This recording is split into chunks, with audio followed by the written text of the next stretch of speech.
Hey, welcome to the NZ Everyday Investor. Choices, that's what we all want, right? If you want to live modestly in a two-bedroom home in Inglewood or live it up large in Lawrence Street, Herne Bay, you'd like to think you could have the choice to make that happen. If you're in a position where you've been given a head start financially in some way, does that mean that others have the right to take something of that away from you? What if you worked hard to get there? Does that change things? These are some pretty heavy philosophical questions we all probably brew on from time to time, but is it reasonable to expect the government has the right or even the capability of influencing these sorts of things? New Zealand is literally at the end of the world. People who've arrived here either recently or in the distant past, and I very much include myself in this category, have come here at significant cost and risk to get to a place where more choices can be exercised. Having the freedom to choose to live a certain way, even if it's unexercised choice, can actually be incredibly motivating. And I think New Zealand is full of individuals who have created wealth not just for themselves, but for others in the pursuit of choice. So, when choices decrease, motivation to succeed can decrease. And more importantly, all the positive spillovers in the pursuit of choice subsides. My special guest today is David Seymour, leader of the ACT Party in New Zealand. And like the Greens from last week's episode, but completely not like the Greens in so many ways, you may not fully agree with all the policies put forward by this party. But when you think of what's best for New Zealand, I'd suggest that you keep a very open mind to what David talks to me about today. We're talking about the role of government in New Zealand and the size of it. We're talking about tax, and we're talking about our favorite smells. Now, I do hope that you enjoyed today's episode, and while I'm not trying to get you to vote a certain way, I'd like to think that this episode could help you to become the more informed voter that you know you really should be. So before we begin, I'd like to thank our partner, Hatch. Hatch makes it easy to invest in share markets, and if you're into that sort of thing, Hatch has made it super easy to get started. Just click on the show notes of this episode, and if you sign up with them using our offer code, you'll get a $20 credit for the first $100 that you deposit into a new account. Now, please be sure to like and to subscribe to the NZ Everyday Investor also. And in this episode, I'd really love to know just what you think about some of the ideas discussed today. Let's get started. Welcome to the NZ Everyday Investor. My name is Darcy Angaro, and I want to thank you for joining me on this discussion. Really special episode, something that I don't normally do because I'm not into politics. I'm pretty rubbish at journalism, to be honest, but I'm sitting across the table here from David Seymour, leader of the ACT Party. So thanks for joining us today, David. Hey, Darcy. It's really nice to be on here. Great that you made the time out to do it. I know, this time of year, pre-election, you probably have a few things going on, so I appreciate the time that you've taken to see me today. Yeah, look, whatever business you're in, farmers have calving, accountants have end of year, and politicians have elections. So it's a busy time, but all the better to start talking about our future as a country and ACT's vision for New Zealand. Fantastic. Cool. So for our listeners, tell us a little bit about yourself, because I think sometimes it's the weirdest things, right, that just make people realize that you're a human.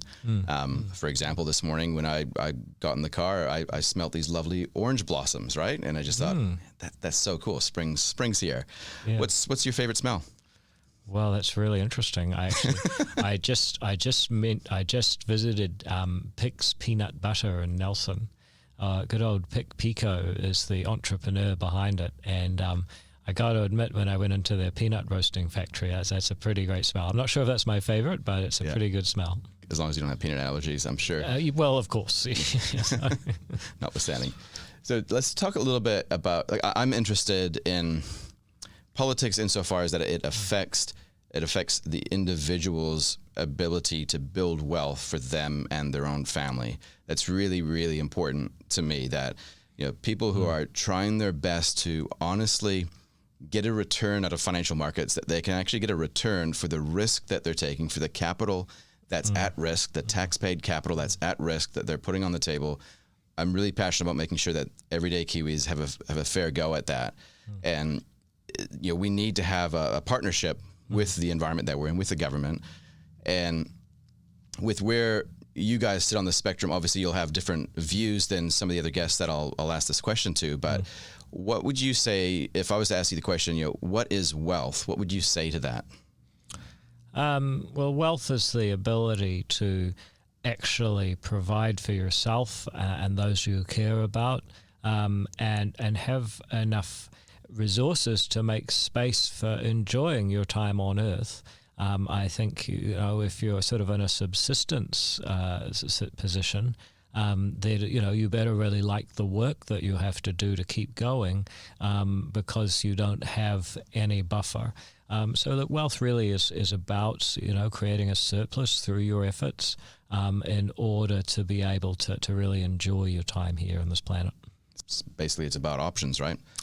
I think that's definitely true. I mean, wealth creates options, and it especially creates options in difficult times. So, one of the hardest things about being a member of Parliament, I don't want to complain, but one of the difficult things is, we get people who come before us and say, why is such and such a drug that my relative needs not funded in New Zealand? And it's really hard to be the person saying, look, fundamentally, we can't afford that drug that they have in Australia, because Australia is 30% wealthier than New Zealand.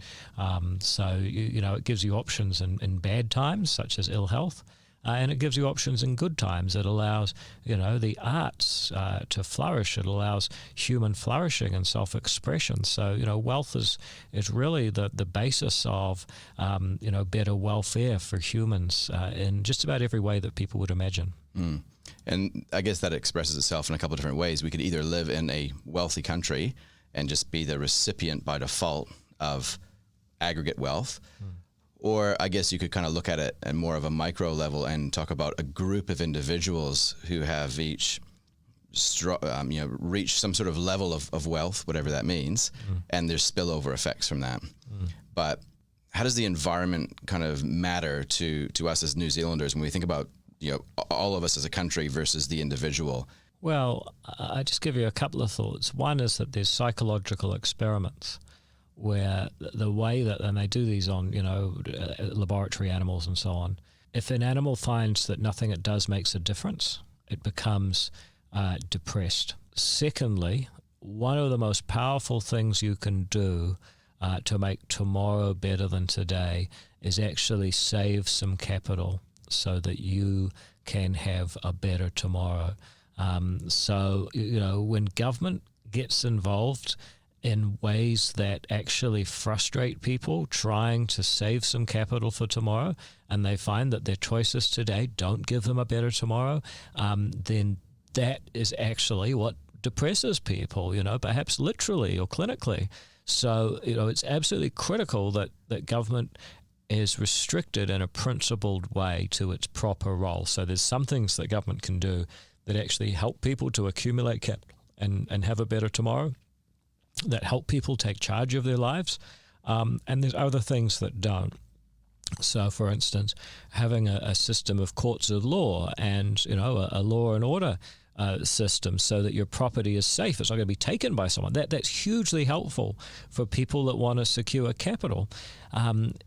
On the other hand, government that taxes and hands out money largely for short-term political expediency, well, that frustrates people because you get some of your wealth taken off you, you get your capital confiscated for doing the right thing. So really the key concept here, in my view, is the role of government. Government that gets outside its proper role stops supporting people to invest today for a better tomorrow and actually starts to frustrate them in doing that. That's a good way of putting it. Yeah, and there's people on both sides of that spectrum, and I guess it largely depends on how much income you earn, how much assets you have, and the pathway that you took to get that, right? You would potentially feel like the government's role should be less because you probably know by experience that they're maybe not as efficient as you are as a business owner, for example, at achieving outcomes. So on the other side of the equation, though, you have people who observe people that seem to be lucky in that, maybe they make some assumptions. You're living in a Herne Bay home. Mom and dad must have given you that. You're driving a Porsche Cayenne up to your Omaha batch. You're lucky. And so, you look at it through the lens of those type of people, and you can kind of understand, I get where they're coming from. It looks like they're doing really well, potentially at the expense of regular people. So is it a case of right and wrong here? Like, are those people just, those people seeing it wrong, whoever those people are? Well, I mean, again, I go back to the role of government being the principal issue. That there's no question that some people get an easier ride in life. I mean, I change the details a bit. I could think of a woman who, has a daughter in her 30s who has a mental age of 2 or 3. And this person is getting on herself now, and has to care almost every day for a very difficult and physically larger than her and sometimes violent person. That's what she has to do. That's her lot in life. And other people may have a life that seems easier and more luxurious. I'm not judging, by the way, which life is more meaningful or worthwhile or anything. There's just a lot of difference out there. So that's number one. There's lots of difference. The question is, what can government actually do to ameliorate it? So a lot of government activity actually is totally pointless and counterproductive. I just give you an example.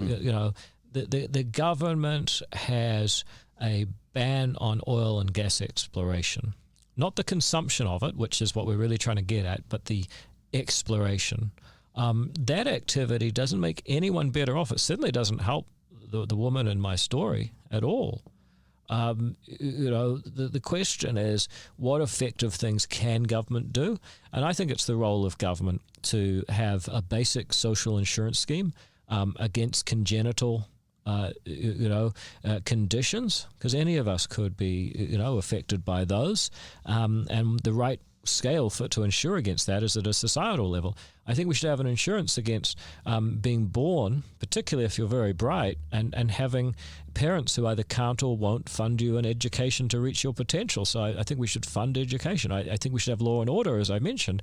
I think we need to regulate some environmental impacts. So, the government can do really useful things, but then a lot of other stuff that government does will actually have very little effect on the fortune or ill fortune or whatever people want to call it, that are the range of conditions that make up people's lives. And where does it come from, do you think? Like, where does that, I guess, that desire to interfere is a strong word, but the desire to participate in realms of the economy that aren't necessarily productive in terms of achieving good outcomes for people, where does that come from? Why do we hear these initiatives and these bans and these programs that come out of thin air sometimes to solve problems that don't actually really matter for everyday Kiwis?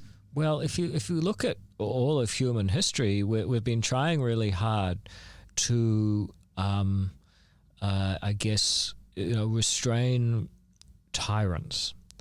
The Epic of Gilgamesh is an ancient story about a tribal leader who used to, rape young women in the tribe on their wedding night. Really one of the most grotesque and awful cultural practices you can think of, but one that has been emerged in different times.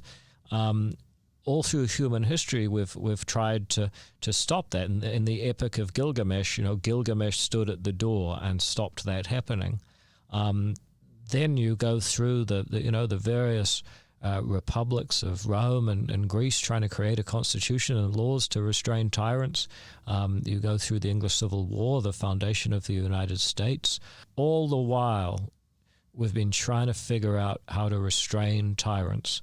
And the system we have today, as Churchill said, is the worst possible system except for all the others that have been tried. Now, the problem with this system of government we have now is that, funnily enough, it relies on voters having an incentive to monitor politicians and the choices that politicians make on our behalf. So, they're much more restrained than tyrants in the past.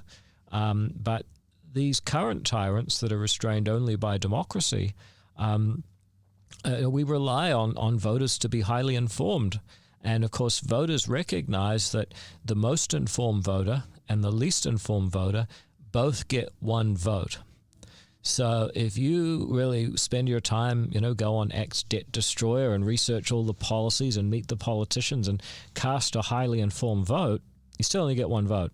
If you just say, I'm going to vote Labour, they'll give us an extra holiday, you also get one vote. So the incentives are bad. The incentives are to be as populist and superficial as possible. And that's how politicians get the majority of votes. There's a missing market, if you like, for thoughtful voters, and that's why we get so much bad policy. And what do you think the solution is to that problem then? Well, the solution is once you recognize that problem, to always vote for less government. So in X's view, I just say I was a libertarian when I went down to Parliament. Now I'm almost an anarchist.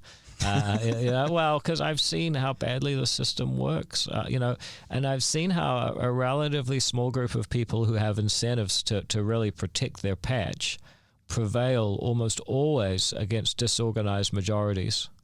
You saw it in charter schools. The unions and the Ministry of Education prevailed against the majority who just wanted schools that work for poor brown kids who never get a chance.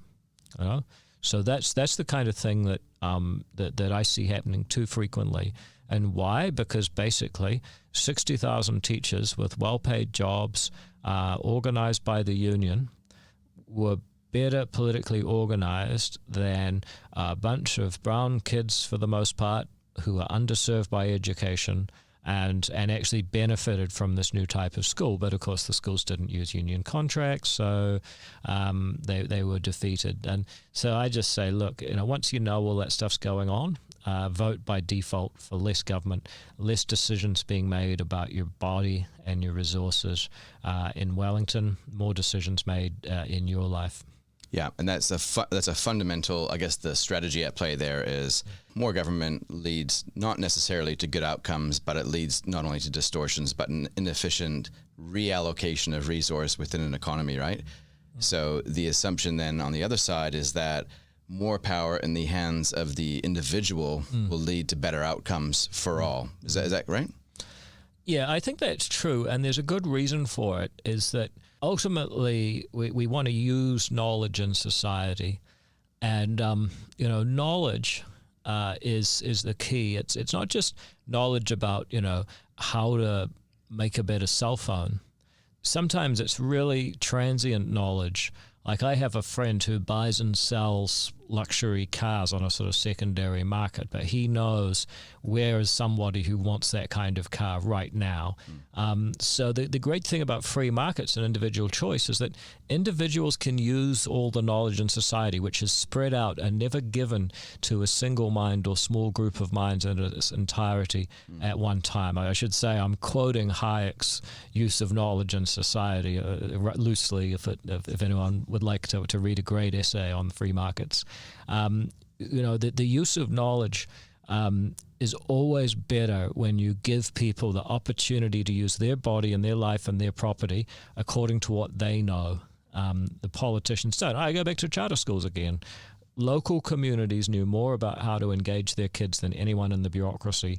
So yeah, we believe in free markets and individual choice because it leads to greater use of knowledge. Got it. Going right back to the beginning, just briefly here, when I asked you that question around, what is wealth? Just to get a little bit more granular on this, because it's a subjective question, I guess. But at what level would either your income need to be or your net worth need to be considered wealthy? And who gets to set these standards? I know it's a bit of a fluffy question, but what would you say to that? Well, I don't think it's possible to answer the question or set the standards. People have really different aspirations. Humans are incredibly diverse. There are people who don't need much to get by. It's about each other and their relationships, or, they like to read lots of literature, getting books from the library. You can have a fabulous life with very little money. I have to say the property market has made it much harder to do that in recent times. On the other hand, there are people, what was that quote out of the movie Wall Street, how much is enough? It's never enough. Yeah. I don't judge, one person or the other as sort of being wrong. I think what's important is freedom to live your life and flourish in self-chosen ways. That's good. Should the emphasis be on fairness or equality? Or should the emphasis be on the individual being free enough to make their own mind up, right? But I guess the counter to what you were saying before there is that it's great that this person has amassed all of this wealth and they're on fantastic levels of income and awesome, but that's not fair. You know what I mean? What can government realistically achieve to make the world a better place? It's not enough just to have intentions. It's got to be about outcomes. It's got to be about the data. So, I think, courts of law and order, I think environmental regulations, social insurance at some level, funding, but not necessarily running the schools, but funding education. Those are all things that government can realistically do. Beyond that, it's not obvious what government can do to make positive change in the world. So rather than saying what is utopia, I'm a realist. I say, well, what is this thing called government and what can it realistically achieve? And there are some things it can do, and we should be, make sure it does do those things well. So it's like, are they actually competent to solve this problem? And do they have a right to solve this problem, right? Yeah, and often, government's just not competent to solve it. And there's a couple of reasons there. One is information, which we talked about. The other is incentives and the incentives in politics. There's a great public choice economist, Mancur Olson, in his logic of collective action, he points out why, the dynamics of power relations in politics is often the smaller group is easier to organize. So it will actually prevail over the larger group. Which is anti-democratic, but it happens all the time. It happened with charter schools. I guess the important thing to recognize is that we give public institutions a level of recognition that they don't deserve based on the evidence of what they achieve. Okay, so let's talk about tax for a while, because tax is kind of like, it's one of those things where the more tax you pay, the more you pay attention to this. Which makes sense, right? Like that's kind of logical. And the less tax you pay, the more you would expect somebody else to pay. Makes sense too. So I know that, like, I was intrigued when I heard about the flat tax rate that you guys proposed a while back. Do you want to start by telling me a little bit about what that was and what the benefits of that would have been?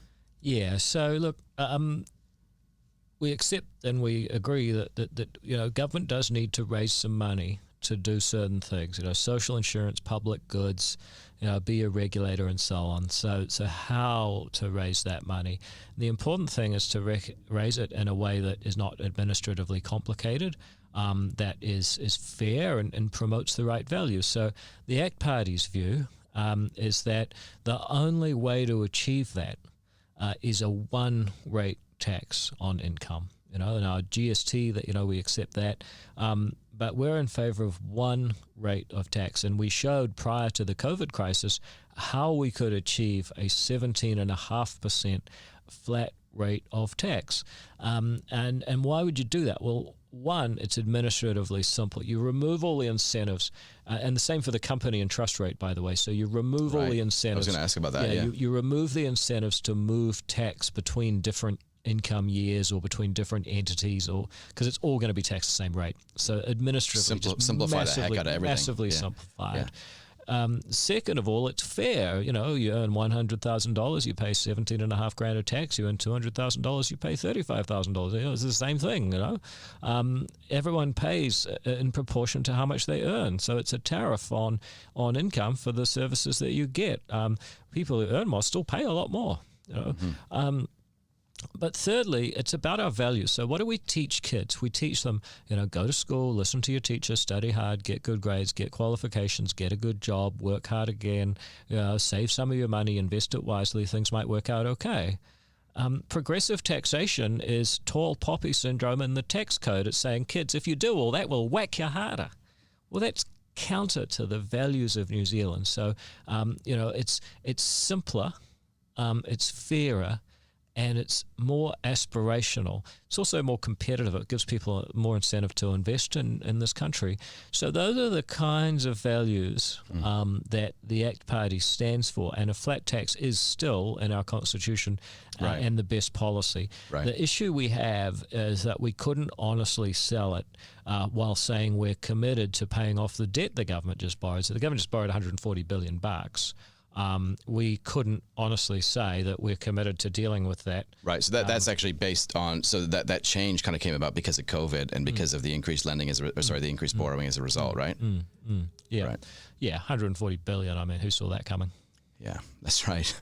So, but going back to the flat tax rate, because I think I'm intrigued by that, because I think, as someone who pays a bit of tax, I kind of think, well, for me, what would I do with that money? Well, I would probably invest it more. I'd probably repay debt. I'd probably get my house in order a lot faster than what I'm on track for. I would definitely give a lot more. I know a lot of people would be in that category as well. I certainly wouldn't be fixated on trying to outsmart the system and legitimately avoid tax by using certain structures. Not that I do that, of course, but let's just say I did. Hey, avoidance is legitimate. It's evasion that's the problem. Yeah, that's right. So, and I'm not going to confess that either. But if we, it like you say, it would probably shrink the team down significantly, right? If they didn't have to administrate all these complex rules and stuff like that by simplifying the heck out of it. But the one thing that I saw with that was that, well, based on the current tax rates, doesn't that penalize those on lower incomes if they're now going from 10% to 17.5%, for example? Sure, but a couple of thoughts. Only relative to the current rates of tax. I mean, never forget the National Party supposedly stands up for the taxpayer, actually made the tax system more progressive. So, they lowered the bottom rate more than they lowered the top rate. So sure, relative to where the tax rates are now. But let's just think about this for a moment. Who is going to be affected by raising the 10.5% up to 17.5% on your first 14 grand? Well, a lot of people who are secondary earners, kids with paper runs, people for whom it's actually not a critical part of their income.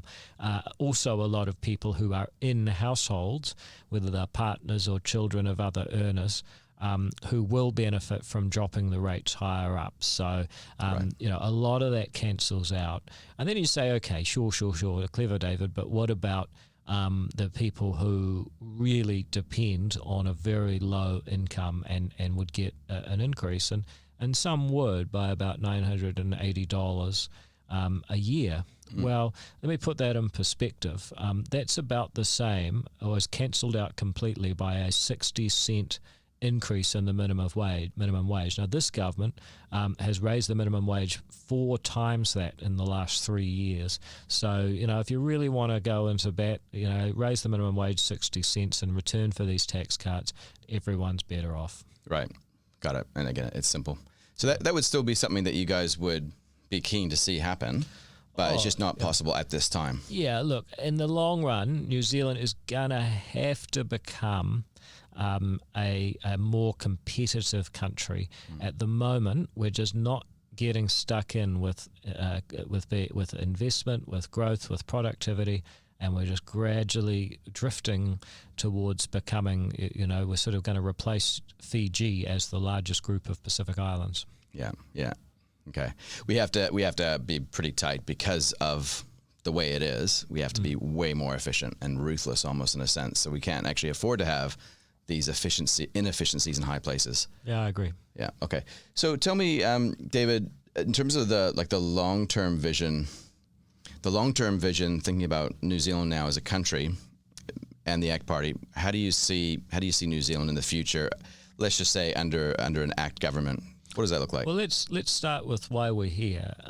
You're here and I'm here because you in your case, I suspect, and me in my case, my ancestors decided to move to the edge of the earth for a better tomorrow. And that's the most entrepreneurial thing you can do, is actually give up everything move to an unfamiliar place to try and get a better life.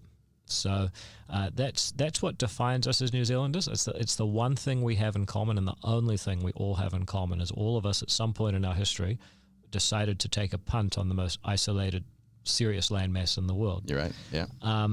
Now, that for me defines the Kiwi culture and dream, and we want to actually, make sure that we live up to the promise that was made to people that move. So we've got to have the best public policy in the world. A flat tax is an obvious example of that, even if it's not possible now.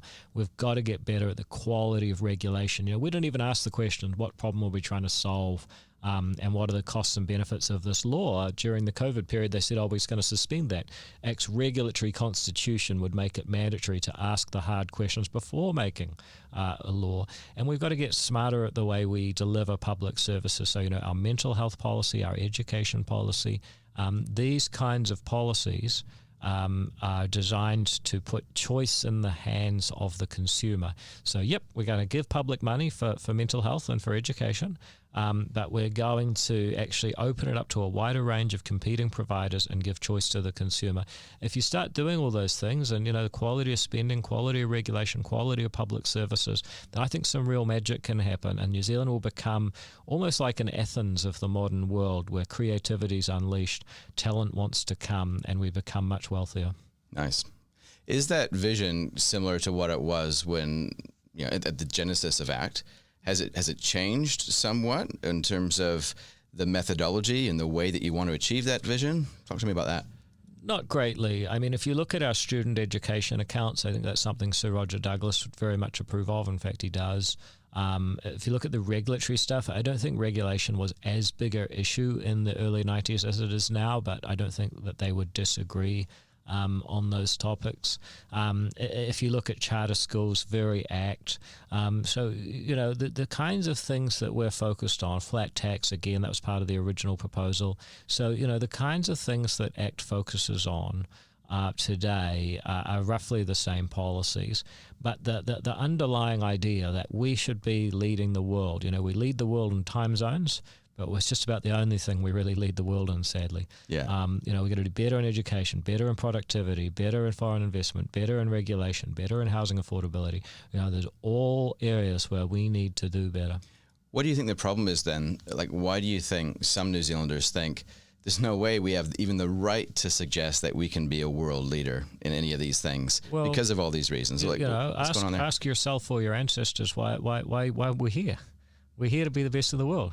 We're on the starting line every day. We see the light before anyone else. So let's start acting like it. That's good.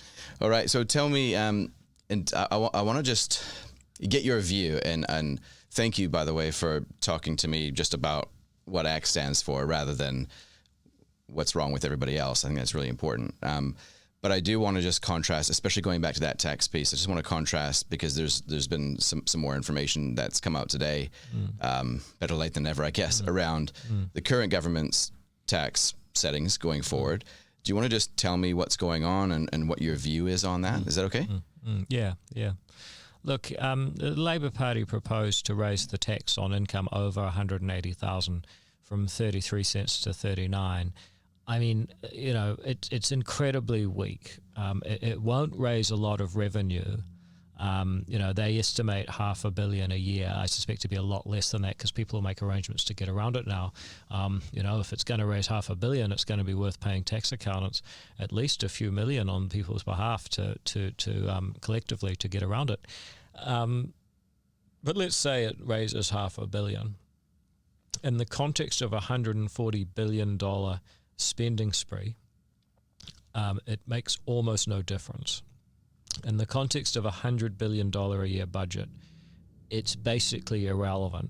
So why do it? It's policy for the sake of political signaling rather than actually trying to make New Zealand a better place. And the worst thing is the values it signals are incredibly negative values. We are going to fleece a small group of people who have done well. Well, what sort of aspiration and unity is that for New Zealand? It's hopeless. So effectively, that's kind of we think that our voters really would like this, therefore we'll give it to them, even though it's 500 compared to how many odd billion that they're borrowing, right? Yeah, I mean, look, and I think also we actually do have a problem now with debt. I call it fiscal child abuse. So a lot of the kids affected by this debt are those currently at intermediate, have no idea how much money has just been borrowed in their name, but they will pay either more tax or get fewer services as a result. That's a problem, isn't it? Like like I don't really. And Well, I'm saying every generation's done it to the next generation. It's difficult to think of generations that have seriously consciously sacrificed for the next generation. At any time in history, some generations have done things that are really good for the next generation without realizing it, but very few. I mean, World War II, obviously a terrible thing, but it created a great technological advance and really a springtime in human history for the baby boomers, for instance. Subsequently, those guys have been pretty protective of public benefits and use the regulatory state to inflate the value of housing, from which they've benefited, without really paying anything forward. So, this generation now, you can't blame the boomers for what's happening now, but the current generation is putting a whole lot of burden onto the next generation, and I think we inadequately allow for intergenerational effects in our politics. Okay. Modern monetary theory as a tool to, I guess, inflate our way away from this debt. Is that a practical, realistic, promising strategy going forward? No, it's completely insane. And I don't think that the central banks around the world have an end game. They've panicked and they've primed the pumps, and we have a lot of cash floating around. But it has two basic problems. One is that, at some point, the party has to end. And I hate to think how that happens. But I suspect it won't be pretty, because you've got assets just pumped up so much by all this cash out there. At some point, interest rates rise, and it's not going to be pretty. Second of all, and by the way, the reason for that is that, look, if I said to you, can you give me $100 for a year and I'll pay you back 75 cents at the end of it? You say, piss off. I mean, it's not worth you saving real money at that price. And at some point, the interest rate has to return to the price that people are prepared to actually give up the use of money for a year. And it's not there now, so it has to end. But the second thing that happens, I look at the British, they voted for Jeremy Corbyn. I mean, the guy's a little Fruit Loop. And allegedly, and I don't know if he is an anti-Semite, but when people are openly debating whether you're an anti-Semite, that's really not a good sign. Now, he won, I think, 65 or 75% of young Britons' vote at the last election. Why? Because if you're a young person in Britain, you look at the last 12 years of quantitative easing and you say, everything's got more expensive. The world has got further away from me. My goals have got further away. I can't afford a house. People that have equities, they had a huge bull run that just stopped briefly for the COVID crisis, then we pumped more money out and it's carried on. If you're a young Briton, you just say, this capitalist system, if this is capitalism, it doesn't work for me. It's not fair. I've done the right things and I don't have any hope of getting anywhere. And that's when they start turning to idiots like Corbyn. Now, Corbyn's a relatively benign idiot. Last time we had hyperinflation, the people that were elected were seriously dangerous idiots. And, of course, that was in the 1930s. So, look, I think it's really important that this constant pump priming has to stop. We can't use monetary policy as a fig leaf here. So that effectively is just another way of lumping future generations with today's problem, because you're doing it via the value that currency can hold. Absolutely. Right? Yeah. Well, look, I mean, go back to my original point. They don't have an end game for this. And at some point, I think it has to end badly. And I kind of hope that it's a financial meltdown rather than a political meltdown, which we saw after the Great Depression. Yeah, but history has shown us, right? It could be pretty ugly. Yeah.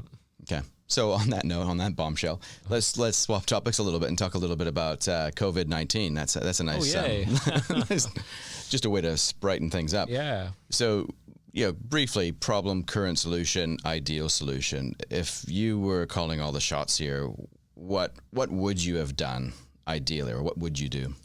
Well, we had to be onto it a lot earlier and more proactively, and people say, yeah, he would say that, wouldn't he? Well, you go back, 28th of January, I said, look, you got to close the border with China, they'd do it to us. And of course that was not heeded.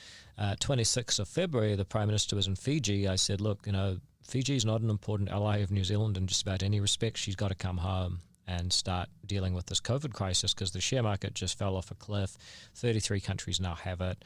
We need our Prime Minister in the beehive coordinating the response. Otherwise, what's the point of having a Prime Minister? Of course, she stayed in Fiji, and people said David Seymour was attention-seeking. I was like, well, really, people that said that don't look so good now. We needed to be earlier and more proactive. Second of all, we needed to really learn from the best. So I say winners compare themselves with winners, losers compare themselves with losers. So this government says, you're lucky you're not Melbourne, you're lucky you're not Sweden. Well, sure, we are, but why aren't we asking ourselves, what about the other 6 Australian states that are doing just fine, thank you? What about the countries like Taiwan that are doing great? So, I would take a Taiwanese approach. So we would say have one epidemic response unit, multidisciplinary, public and private sector, similar to Taiwan's Central Epidemic Command Center. Start making the government the government's job is to make the rules, not be a player, be the referee, not the player. And I look at things like after the lockdown, it became clear the problem wasn't as big as we'd thought, but they didn't vary the rules. Could we have actually knocked off a lot of highway projects while everyone was locked down? Yeah, we could have. We didn't do it. Could we have had greengrocers and butchers open? Yeah, we could, but we didn't do it because the government wasn't actually focused on making the best rules. In fact, for the first week, the lockdown was illegal. Thirdly, you've got to be risk proportionate. Some countries are on top of COVID. We should be opening up to them. Other countries aren't. We shouldn't open up to them. But at the moment, we don't measure things based on the amount of risk. And that's a real problem. It's suboptimal. Finally, we've got to use technology. In Singapore, they've got the COVID card. It's been issued to 10,000 elderly already. We've had people offering to give us COVID card to do better tracing for ages. If we did that, we could probably maintain elimination without lockdowns. Instead, lockdowns are our only real tool because we haven't done anything intelligent. And finally, I say continuous improvement, compare ourselves with the best. We're not doing that now. It's good. Wow. Okay. So I know my political awareness is probably suboptimal. Having said that, I don't know, maybe that's representative of the majority of New Zealanders. So if you were to speak to our audience in particular, because I know that there's probably a certain type of person that doesn't listen to the show, and that's fair enough. But for our audience in particular, why vote ACT? What's the deal with that? Well, look, ACT has been a consistent and constructive partner in Parliament. We've stood on principle against the whole Parliament on things like the Rush firearm laws, because those laws were just wrong. We have actually worked with every other party in Parliament to make progress, and that's the End of Life Choice Act. On the COVID, we've given constructive criticism where necessary and helpful suggestions where possible. And I think that is the kind of approach to politics that New Zealand needs right now. So if you'd like to see another few members of Parliament, and in the polls at the moment say you might get 8 of us, sitting in Parliament, making that constructive and consistent approach to policy and politics, I think that'll make New Zealand a better place. I think it'll make our Parliament a better place. And I think that's a really good reason to give your party vote to ACT. Nice. Well said. Just like a politician. You're just like a politician, David. Yeah, I'm thinking I might go into politics, actually. Keep up the good work. There's hope for you. Well done. Well, I really appreciate your time. Thanks for coming to the studio. Appreciate you have a busy day. So I'll leave you to it there. Thanks for coming in, and thanks for your time. Look, I really appreciate your time and all of your listeners. I gather you got a very high quality and large fan base, and I appreciate if you've listened this far through. Very grateful for your hearing. Fantastic. All right. Thanks, David. Take care. Thank you. Cheers.